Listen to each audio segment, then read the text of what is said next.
and I'm not able to see everybody on the screen, so if you have any question, please feel free to unmute yourself and ask your question. And then at the end, we'll also have a moment to ask any other questions that may be coming up for you. But again, thank you so much for being here.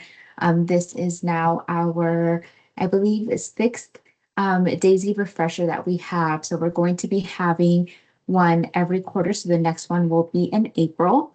But essentially during these trainings, I am going through and answering any questions that any of you may have submitted to me or to your agencies, as well as some of those common mistakes that we're catching when we're reviewing the DAYC reports as well. So some of this information may be a repeat from previous ones. There's also new information in here as well. All right, so let's get started. So just general tips for completing the DAYC assessment. I know that some of us struggle with getting it completed on time because it is pretty lengthy. So some tips that we have identified is starting early. So beginning the process as soon as possible just to avoid last minute delays. As soon as you get your cases and you are able to see when those annuals are due on that first page of the IFSP, document those dates. Maybe even document it 30 days prior. That way you know, okay, like next month I have this annual coming up. Let me start preparing for it now, or let me start getting things ready for it now. So really taking the time to organize and prepare, especially preparing for potential delays. Sometimes we have families who cancel a lot, or maybe they have shared that they're going to be going on vacation at the end of the month, and we have a DAYC report that's also going to be due at the end of the month. So planning for those potential delays, getting a head start on all of those things. Maybe we have families that take a while to respond to us, or maybe they have grandma in the sessions or nanny in the sessions. So again, just planning for those potential delays and giving yourself enough time. That way we're not having to rush last minute. Another tip is keeping an ongoing log of the child's skills. So as you're working with the child, with the family, you are starting to learn and identify more about their skills. So start writing those things down. I know some of us, we have a very big caseload and it's a lot of information for us to remember. So just like on a notebook or, on a piece of paper, just start writing down some of these dates and some of these skills that you're seeing. So for example, back in October, I noticed that Johnny started playing with the push button toy. In November, I noticed that he started giving the toy to mom when he needed help because it wasn't starting. And then also in November, I noticed that he's also started to pretend feeding his stuffed teddy bear. So now when I am getting ready to do his annual or his periodic in the next couple of months, I can take a look at my DAYC report and I can say, okay, he's already handing objects to an adult, because he needs help, or he is now starting to do that pretend play. So I can check it off. I can confirm it with the family. Like, hey, mom, like back in November, I noticed that Johnny was pretending to feed his stuffed animal. Is that something that you're still noticing he's doing? And then mom, dad, caregiver can say, yeah, he is doing that.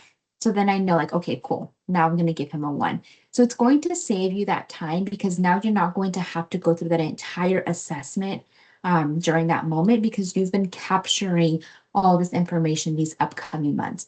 Of course, you still want to verify with the caregiver, but you'll have a majority of it already there and you'll have those dates ready for you as well.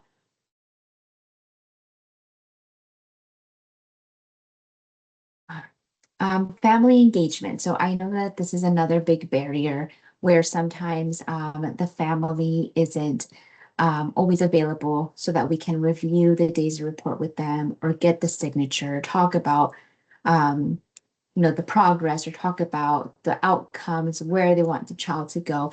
I know that makes it difficult, especially because we are family friendly, but we also want to make sure that our families or our parents are very involved in this process. So making it known from the very beginning that, we are a coaching program.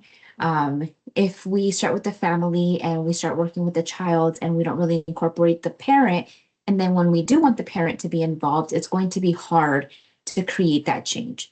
So as soon as you start off with the family, setting those clear expectations from the very beginning and letting them know, like, hey, This is a coaching program, and we do need your involvement. We need your participation. That way we can set those very clear instructions and expectations from the very beginning. Um, I know it's also hard when we have sessions at daycare, but also talking to the family, like, hey, at least once a month or once every 2 months or 3 months, is it possible for you to stop by so you can be involved in one of these sessions?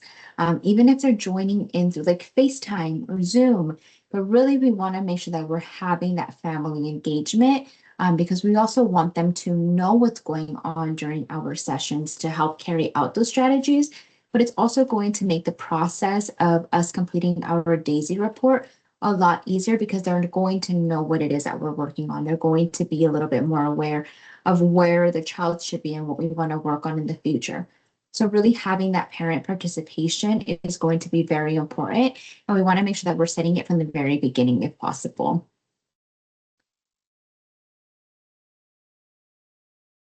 Again, using these opportunities when we are meeting with the parent to go over the DAYC report, to collect their signatures, and overall just to keep the parent informed, engaged, and in agreement with the plan that we're working on.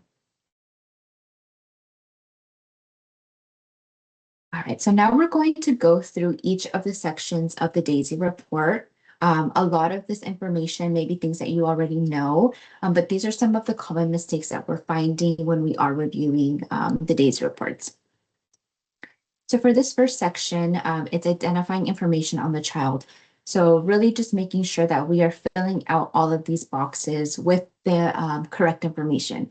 I know sometimes we may be using a template and we're just kind of going through and updating information. So maybe I previously worked on Johnny's report and now I'm going to be working on Sarah's report, but maybe I forget to update Sarah's birthday. So we really want to make sure that all of these boxes are filled out and that the information is accurate as well. So child's name, date of birth, the name of your agency, your name, service coordinator, the unique number, and then also making sure we are only checking off one of these boxes. If this is a periodic, an annual, or an exit review. At the bottom of your ITDS DAYC report, there is a date that is highlighted. The most current revised version was last made back in July of 2025. So if you see that this is on your DAYC report, you are using the correct one. If it has a prior date, I think there was one from like February, then you're using an older version, and we want to make sure that we're using the most up-to-date one. We really try to make it so that we don't make changes very often because I know it's hard to keep track of everything. So we really only make changes when needed. But please make sure that we are using the version that was last revised back in July of 2025. And if you don't have this version, please let me know at the end, or you can type it in the chat and I can make sure to send you a copy as well. So now we'll go into section 2, so the assessment details. So this section right here, similar to the first, is making sure that we're adding that accurate information. So the date that we're completing the evaluation and then the age of the child as well. So just making sure that everything is filled out in those areas. So now we'll go into section 3, which are functional areas, and this is a big bulk of our report. All right, so this is the area that we're looking at. So the biggest recommendation here is for you to use your own words. I know it's very easy for us to copy directly from the DAYC manual, but at the end of the day, you are the one who knows the child best. You're the one who's working with the child, the family on a weekly basis or, monthly basis. So you know the child and the family better than I do, better than the service coordinators, better than anybody else who's reviewing the DAYC report. So we really want to make sure that everything that you are writing fully describes the child. Again, it doesn't have to be super detailed. We're not asking for like long paragraphs, but we do want a little bit more details, more information about the child. So in those observations, using specific and individualized information.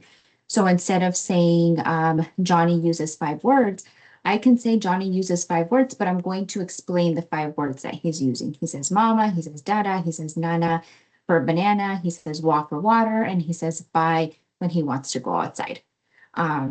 instead of saying that he shows interest in a variety of toys, I may say that he really enjoys different toys, such as playing with the ball. He likes playing with his puzzles, and he likes playing cars with his brother.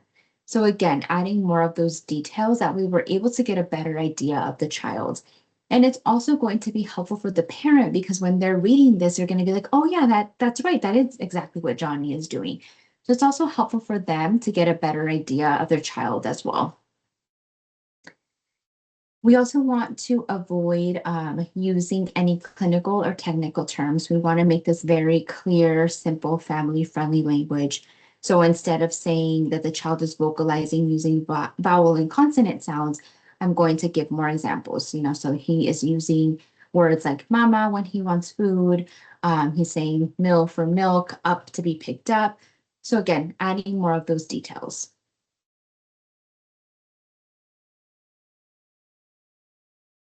All right. We also want to make sure that the scores are accurate and complete.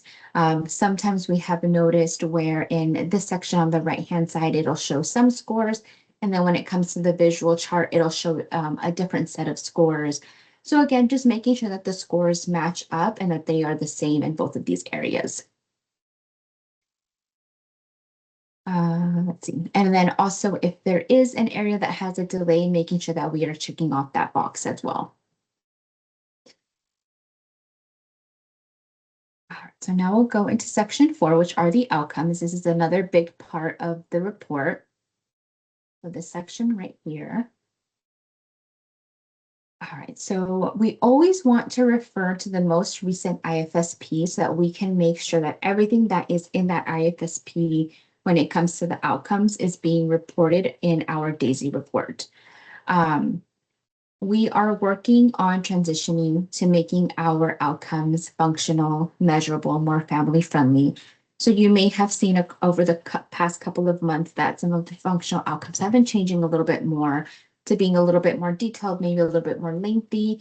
But we really want to make sure that at the end of the day that all of the outcomes are measurable, that there's a way for us to measure that it's been met, for us to measure that progress, that it's observable, that it's something that we can see is happening and that it's meaningful to the family, because at the end of the day, if it's not meaningful for the family, they're not going to want to implement these strategies. So it has to be something that the family wants to work on. We have mentioned in the past that the outcomes should be identical to what is appearing on the IFSP. However, since we are working on making these changes, you may come across an outcome that is not measurable, it's not observable, maybe it's not even functional or meaningful to the family, and we want to make some changes. So in those situations, if we are still focusing within that same area of development, so let's say that my outcome was Johnny's going to work on communication, right? That's not measurable, that's not functional, but we still want to work on communication. I would select, let's make changes, and now I can update that outcome on my DAYC report. So now it doesn't have to match exactly to what is on the IFSP, because now the service coordinator, when they're reviewing it, they're going to say, oh, okay, I can tell that Stephanie is changing this outcome. We're still working on communication, but now it's a little bit more specific. So that's okay. If you want to just discontinue it all completely, you definitely can. You can mark it as no longer needed, and then you can reintroduce a brand new speech outcome. Or if maybe previously we were working on motor and motor is no longer a concern, again, we may also mark it as no longer needed or it's met, and then introduce our new outcome. So this is where I think it gets a little tricky, because I know we had mentioned in the past about outcomes should be identical, but if it's not functional, if it's not measurable, you have that opportunity to make the changes. We just have to make sure that we're selecting the correct box. So here, again, with combining domains, we should make sure that we are focusing on one area at a time. So I know sometimes the strategies may intertwine, but if we have a child who is working on motor and communication, we want to make sure that we have one outcome that's specific for motor and then one outcome that's specific to communication. We shouldn't be mixing them together. And then in the outcome status box, again, just making sure that we're selecting one box. If we did it, meaning that we met the outcome, we're not working on it anymore. We are making progress, meaning that we're still going to be working on it. Let's make adjustments. Again, we're going to be working on it, but we're just modifying the outcome. So this is where your outcome is now not going to match what is on the last IFSP. No longer needed, so something that maybe the child is now doing, or it's no longer a priority for the family, and then postponed. Maybe the family just doesn't want to work on it now, but we're going to work on it in a couple of weeks or in a couple of months. If we are continuing an outcome, so we mentioned that we're making progress or that we're making those adjustments, we always want to make sure that we're adding new strategies. We don't want to keep using the same strategies that were previously on there. And the reason why is because this section should be a guide for ourselves as well as for our families. So if in these past 6 months, these strategies didn't get us to meeting the goal, we want to provide the family with new strategies that we can eventually meet this goal at the end of these 6 months. So if we keep giving the family the same strategies, it's going to be really hard for them to make that progress because you're going to be like, hey, like I've been doing everything that you've been asking me to, and we're still not getting to where we want. So this is why we want to provide the family with new strategies. We also want to update that 3 and 6 month progress section because we are assuming that progress has happened. Maybe we haven't met the overall goal, but there should be some progress where we can modify those 3 and 6 month progress sections as well.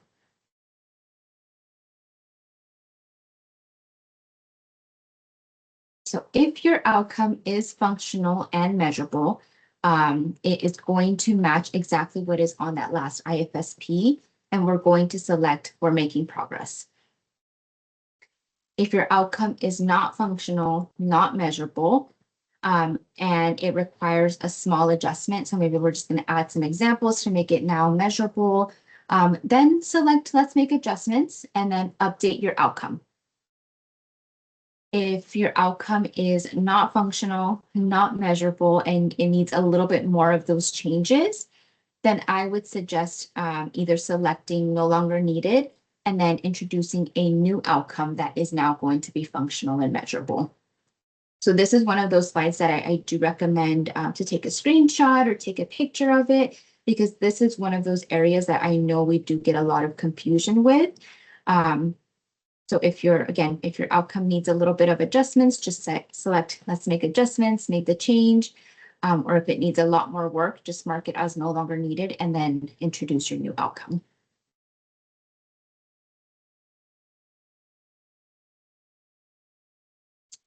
So now let's go into recommendations for a new outcome. So this is where you now have the opportunity to add any of those new outcomes.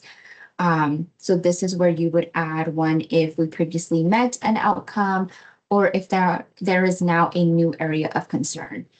So maybe let's say that we were previously working on a child who was just working on motor, and now family is concerned about communication.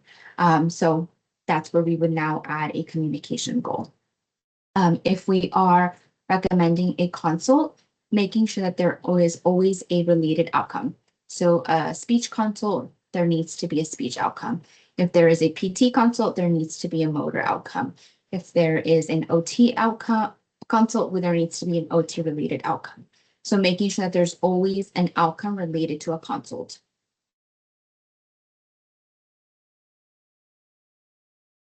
And then, of course, just making sure that all of those sections are completed. So the outcome, the related functional area, your 3 and 6 month goal, your strategies, and then who's going to be involved in carrying out these strategies.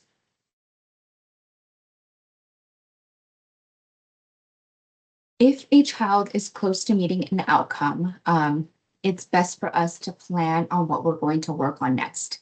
So when we are reviewing with the family, when we are working on our periodic or our annuals, and we look at the progress that the child is making, we want to ask ourselves, is this child going to continue working on this outcome for 6 months, or are they going to meet it a lot sooner? Maybe we just sometimes see in kids that things just click and things just start making sense to them and they start communicating a lot more, where previously maybe the progress was a little bit slower. Or we see families that are great with implementing all of these strategies, and they are working on things all throughout the day. Um, so maybe they have a little bit more progress. So if we have these situations where we feel that this child is going to meet this goal or this outcome in 3 months or 4 months, let's plan for that. So we can always have another outcome ready to go. That way, when that original outcome is met, we're not left saying, what am I supposed to work on? Or let me contact the service coordinator to create a periodic, and now make the changes to the outcome. So if we have the opportunity to kind of see in the future, like, okay, is this child getting close to meeting this outcome? Let me take the time and add another outcome. That way I can have it ready to go when the child meets this one. So when we are having those conversations with the families, go over the scores, talk about milestones, kind of help guide that conversation with the family to see where they want their child to be in that 6-month range. Identify if there are other things that they want to work on. Again, going back to that scenario, maybe the family just wanted to work on motor at the beginning, and now they want to work on communication. Maybe now they want to work on social skills. So again, having those conversations with the family and seeing what they want to work on. Again, we can have multiple outcomes as long as they're addressing different areas. So if one of our outcomes is for Johnny to use gestures, but I know that he's doing very well and he's probably going to meet this in like a month or two, maybe I'm going to now have a second outcome where he's going to start using 1 or 2 word phrases. That way, as soon as he meets the gestures, we now have the second goal ready to go, and I'm not having to wait or contact the service coordinator to make that change.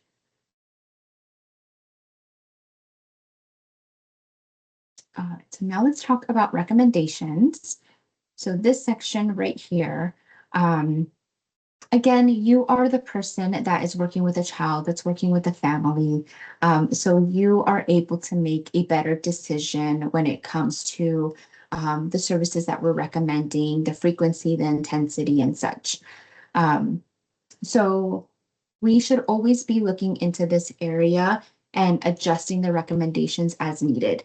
If we see that a family maybe was previously recommended for ITDS 2 times a week, but this family is always canceling. Maybe they have a lot of medical appointments or a lot of other things going on, and we really only see them 1 time a week. That would be a reason for us to talk to the family and say, hey, like, I see what's going on. Like, I know the situation. How about we bring it down to ITDS 1 time a month? Or it could be the opposite as well, where maybe 1 time a week, and now we are going to be increasing it to 2 times a week because the family really needs it. They're on it, but they just need a little bit more of that support. So again, we can make the changes when it comes to updating the frequency, the intensity, and also requesting and removing consults. So if we are working with a child with motor concerns and we've been implementing all of our strategies, but we're not making that progress, or maybe there's a regression, something's going on, and we just need that extra support, we can also request a consult. So having a physical therapist join in, or an occupational therapist or a speech therapist, so we can always make those requests as well. Again, just taking into consideration what is needed for this family. So if we are going to be increasing the existing ITDS services, you will need to complete the increase for recommended services form, and then you're going to provide your justification of why we're making this increase. So maybe it's because, the child is now diagnosed with ASD, or the child is living in multiple homes and we want sessions to take place with mom and with dad or with grandparent. So whatever the reason is, we really want to make sure that we're documenting it, that way we have that justification. If the child is qualifying based on clinical opinion and the scores are high, this is another area where I would say let's really review the frequency and intensity of these services. The child and the family is doing awesome, scores are high, maybe we're just working on a little bit more. So in those situations, maybe we can reduce services. So instead of having ITDS every week, it can be every other week or once a month. So again, just thinking about making those updates as needed for the family and their needs. And then, of course, just making sure that all of those boxes are filled out. So the description of what the service is, the frequency, the intensity, and then the location of where it will be taking place. All right, so now let's talk a little bit about eligibility. So this section right here. So please make sure that we are only selecting one box. Um, if the score, please review your scores to make sure that they are within that eligible range. So if the score is one score of 70 or below, or two scores of 78 or below. If the score is already supporting eligibility, so they have that 70, they have a 74, 76, then we don't need to provide a justification. We don't need a summary of what's going on. Just check off that the child continues to be eligible, and that's it. If there are any important updates that you feel that the service coordinator should know about, you can add them into your email when you are emailing your service coordinator or your agency that DAYC report. If we are using clinical opinion, this is where we really want to use that box and add our justification. Again, use it in, add something in your own words. Use observation. So Johnny is observed to reach for things and cry when he doesn't get access to what he wants. He's in the process of being diagnosed for autism. We are working on communication. So again, using your own words so that we can see what is going on. Again, we don't know Johnny. We don't know the family. We don't know what's going on. So it's really up to you guys to provide us with those details so that we can authorize the continuation of services. So we really want to get those details. And again, it doesn't have to be lengthy. We're not asking for a full report. It can just be 2-3 sentences, but we just want a little bit more of those details so that we know why it is that we're continuing services.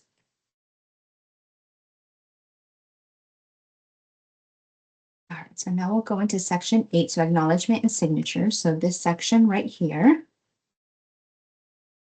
All right, so in this area, we want to make sure that both the caregiver and yourself as a provider are signing the report and that they are confirming that it was reviewed together and that everybody is in agreement of all the information that is being reviewed, the recommendations, the services, the skills, all of that. If we are continuing services, take this time not only to review the report, but to talk about the frequency of sessions. So, hey, right now we're doing one session a week. You guys are doing awesome. How about we do every other week? Or, hey, maybe we need to increase because we're not really, there's something going on because Johnny is living here a few days and then he goes to dad's house a few days. Maybe we need to increase those services.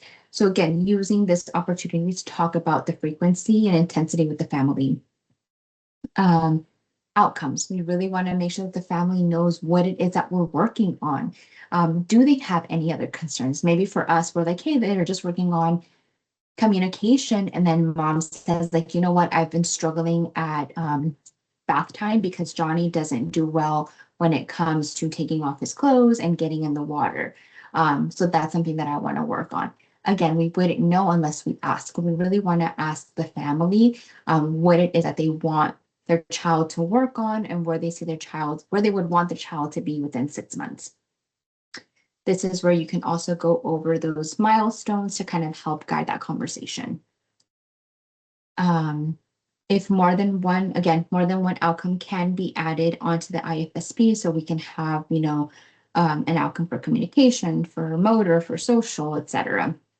And it's better for us to have those conversations in that moment and add those outcomes as needed versus meeting the outcome and now we're having to contact the service coordinator so that we can now add a new outcome. It just creates a lot more paperwork for everyone.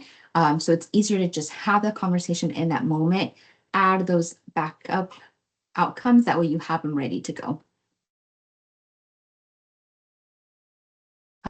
If the family is not able to physically sign the DAYC report in that moment, You can always get their acknowledgement through text or through email. At the bottom of your DAYC report, there is a little blurb that you could just copy and send it over to them, and they would just respond saying like, yep, I acknowledge it. You would then just screenshot that and then attach it with your DAYC report. When the services are provided at the daycare, I know it's a little bit harder, but again, scheduling with the family to participate at least once every quarter if possible. Again, just to review the report, discuss the progress and next steps. I have also heard of providers printing it out and leaving it at the front desk so that when the parent does pick up the child from daycare, they can get it and they can sign in the moment. So again, just finding ways on how we can get that parent participation and get them to sign the report as well, because I know that everyone's doing their job and sometimes we're just waiting on that signature. So we really want to find ways to prevent that delay. All right, so additional questions that have been asked. The child's met their outcome and it's not time for an annual or a periodic. What do I do? So kind of like I was mentioning earlier, we really want to make sure that we're planning ahead, having those conversations with the family about what they want to work on, what their priorities are. If we know that they're close to meeting the outcome, we want to add a backup outcome, that way we have it ready to go. But sometimes that doesn't happen, right? We don't always plan accordingly or changes happen. So if we are now in the situation where the child has met their outcome and we're like, what am I supposed to work on now? We have 3 more months left of this authorization. Talk with the family about what their priorities are and what they want to work on. After having that conversation, work with them on creating a new outcome, creating your 3 and 6 month goals. You're going to plug in this outcome into your DAYC report, and you're going to email your service coordinator. We don't have to recreate the DAYC assessment again, but you want to email the service coordinator and let them know like, hey, like we need this new outcome. Family now has a concern in social skills. Here is the outcome that the family and I have created. So now the service coordinator is going to work on creating that periodic and making that addition into the IFSP. So see, it does create a little bit more. So if we're able to do it at the very beginning, that would be awesome. But I know that things happen, changes happen. So if we're not able to, and now we're found in this situation, this is what we would be doing.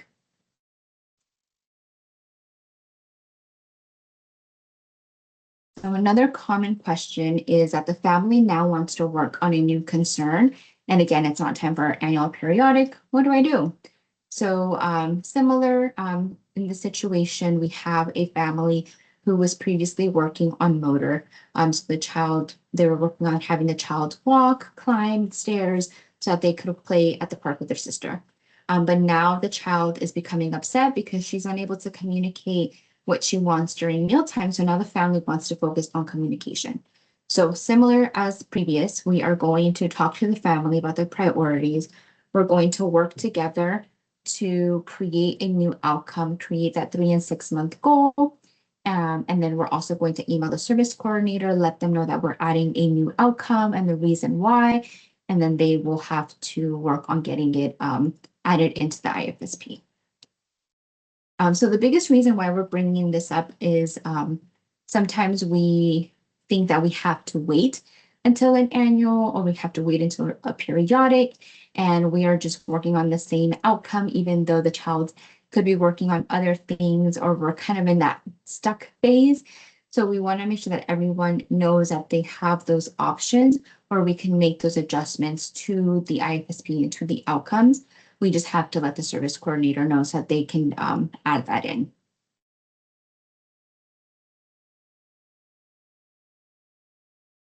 Can we work on more than one outcome at a time? So yes, we can work on more outcome at a time. Again, it's the family has those concerns across multiple areas. We should be addressing their concerns. Sometimes we may notice that the strategies are going to overlap. So if we're working on communication, there may be some attention strategies within communication, but then there's also attention strategies if we're working on social skills, right? So some of those strategies may overlap. However, we want to make sure that we have an outcome for each of those specific areas. So, for example, if the family is concerned about motor, we're going to be working on that pulling to stand, walking with having their hand held, to eventually walking independently. And then the second outcome would just focus on communication itself. So focusing on gesturing, on imitating sounds, and then eventually using those single words independently. So again, just making sure that they are separated and we're not focusing on the same area in those two.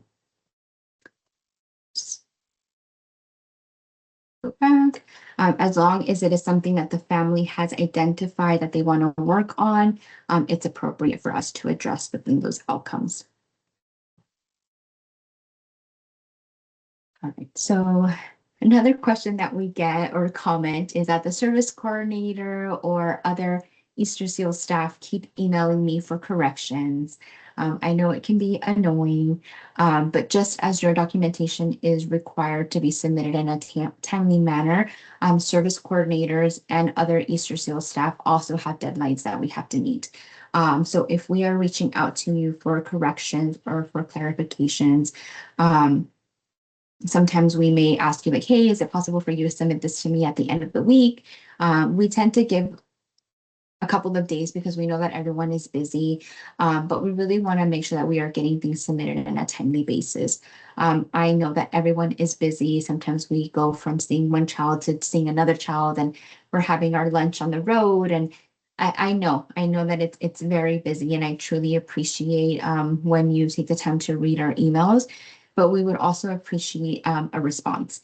Even if you are not able to get us what we need in that moment. So if I'm asking you for a correction and you're like, hey, like I'm not able to send you this correction until Friday night, that is fine. But as long as you are responding and letting us know, we really appreciate that. Because if we don't receive a response, we're going to continue following up. And I know that that gets annoying, but we really want to make sure that our email is going through, that you are aware that we need this correction, again, because of the timelines that we're trying to follow. So even if you're not able to get it to us in that moment, just respond like, yep, got it, I'll get back to you, or I'll get back to you later. But at least acknowledging that you have received the message and that you will be working on it. Because your responses really help making sure that everything continues. And if there is ever a delay where we're not able to get a an annual or a periodic done on time, then that could impact your ability to continue services. And we really don't want that. We want to make sure that you're able to continue and that you're getting paid for your services. So again, just please respond, even if you're not able to get it to us in that moment, just letting us know that you received the message. All right, so resources and support, one-on-one support. So Paola and I, we have been working to meet with a couple of providers to review the DAYC reports. We typically pull up one of your latest submitted DAYC reports and just kind of go through it with offering feedback, offering tips, letting you know like, hey, this is great, or let's work on this a little bit more. So if we reach out, please respond so that we can get it scheduled. These meetings are in no way disciplinary, so we're not meeting with you because you're in trouble. If anything, we are meeting because we want to get your feedback. We want to know what's working for you. We want to know what's not working for you so that we can continue offering that support for all of our providers. So if we do reach out to meet with you, please don't take it that you are in trouble. We just want to learn a little bit more from you, and we also want to share some feedback as well. If at any moment you're creating a report or you're assessing or you just have any general questions, please feel free to reach out to myself or Paola. We are available. I do better if you respond to me or message me through email. Phone calls, not always great just because I'm in the office and sometimes the service isn't great, so I may not receive your call. But Paola and I are available if any questions ever come up. And then lastly, we have our YouTube channel. I will have the link here and I can send it in the chat as well so you can bookmark it. but we have uploaded all of our previous refreshers. So this refresher will also be up probably next week. So you can always reference them. There's also trainings on scoring the DAYC. There are trainings on going through the DAYC assessment itself. So it has a lot of good resources and good tools that have all been created by the Southernmost Coast team. So I highly recommend for you to take a look at those videos if you ever find yourself um, with a question or not sure how to handle a situation. More than likely, you'll be able to find your answer there. And if not, again, Paola and myself are always available for that support as well.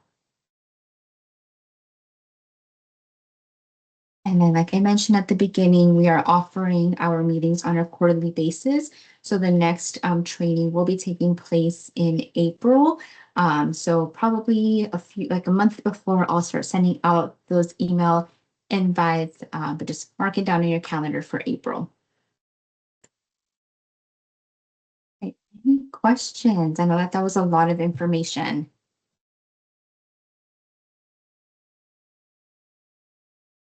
Any questions about anything that was covered or any questions about any situations that you are having in the fields right now that you may need a little guidance or clearance on?